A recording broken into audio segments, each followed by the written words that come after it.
कभी कभी जिंदगी हमें एक ऐसे मोड़ पर लाकर खड़ा कर देती है जहां समझ ही नहीं आता कि आगे क्या करें। आगे कुआं, पीछे खाई वाली हालत हो जाती है। एक छोटा सा रेस्टोरेंट चुनने में हमें इतना कंफ्यूजन हो जाता है, तो जरा सोचिए कि लाइफ के बड़े और सीरियस फैसलों के समय दिमाग का क्या हाल होता होगा।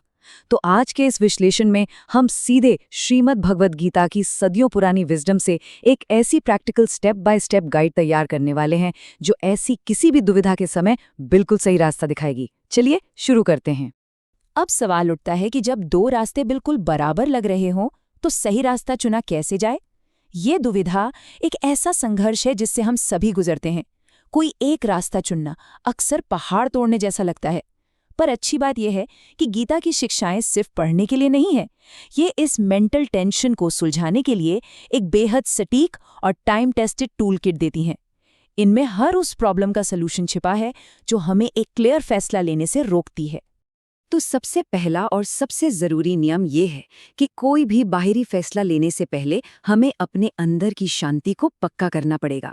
एक अशांत और शोर से भरा दिमाग वो कभी एक क्लियर डिसीजन नहीं ले सकता।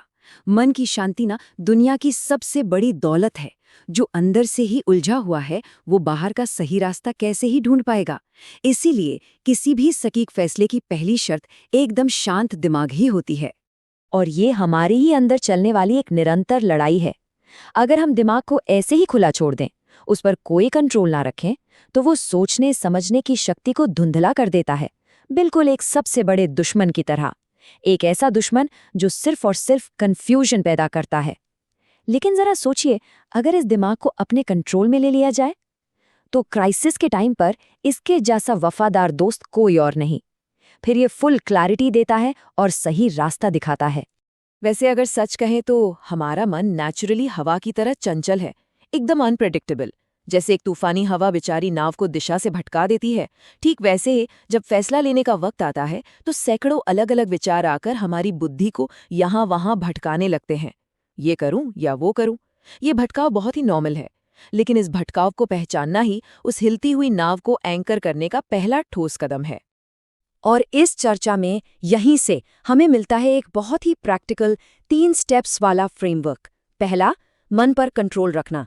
दूसरा, बाहरी उम्मीदों को छोड़ देना। और तीसरा, अपना पूरा ध्यान सिर्फ और सिर्फ कर्म पर लगाना। एक जगह रुके हुए पैरों को आगे बढ़ाने, कंफ्यूजन के जाल से बाहर निकलने और कॉन्फिडेंस के साथ अपना अगला कदम उठाने का ये एकदम अचूक तरीका है। चलिए अब पहले कदम की सबसे बड़ी रुकावट की बात करते हैं, और वो है गुस्सा या क्रोध। ये ना एक ऐसे वायरस की तरह है जो किसी भी सिचुएशन को सही से इवैल्यूएट करने की ताकत को पूरी तरह तबाह कर देता है। गुस्से में लिया गया कोई भी फैसला प्रैक्टिकली एक एक्सीडेंट ही होता है। आवेश में आकर लिए गए फैसले हमेशा खुद का ही नुकसान करते हैं। तो इसका मतलब यह है कि डिसीजन क्लैरिटी के लिए किसी भी हालत में शांत रहना सबसे बड़ी शर्त है। इसे जबरदस्त उदाहरण से समझते हैं। एक गर्म, लाल और क्रोधित लोहा कैसा होता है, उसे कोई भी बाहरी ताकत आसानी से पीटकर किसी भी आकार में ढाल सकती है। उसे मोड़ा जा सकता है, उसका गलत इस्तेमाल हो सकता है, लेकिन ठंडा लोहा वो एकदम शांत, अटूट और मजबूत रहता है। इससे हमें ये समझ आता है कि मुश्किल वक्त में शांत रहना कोई कमजोरी नहीं है, बल्कि हमारी सबसे बड़ी ताकत है। अब जब मन थोड़ा शांत हो जाए तो आता है इस फ्रेमवर्क का दूसरा कदम, उम्मीदों का त्याग।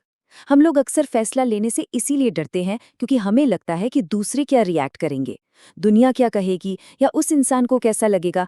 बस यही सोच हमें पैरालाइज कर देती है। पर सच तो ये है कि जिंदगी में सबसे बड़ा धोखा और सबसे बड़ी चोट किसी और से लगाई गई झूठी उम्मीद से ही मिलती है। इसीलिए बाहर के इस फालतू शोर को फिल्टर करना बहुत जरूरी हो जाता है। देखिए, लोगों का व्यवहार ना उनकी ज़रूरतों के हिसाब से बदलता रहता है। कौन क्या सोच रहा है या क्या कर रहा है, इस पर ध्यान देने के बजाय हमें लोगों की मीठी बातों से दूर रहकर उनके एक्शंस पर गौर करना चाहिए। जिस दिन हम दूसरों की राय और बदलते रिश्तों का डर पूरी तरह छोड़ देते हैं, ठीक उसी दिन हमें सच में अपना रास्ता चुनने की आज़ादी मिल जाती है।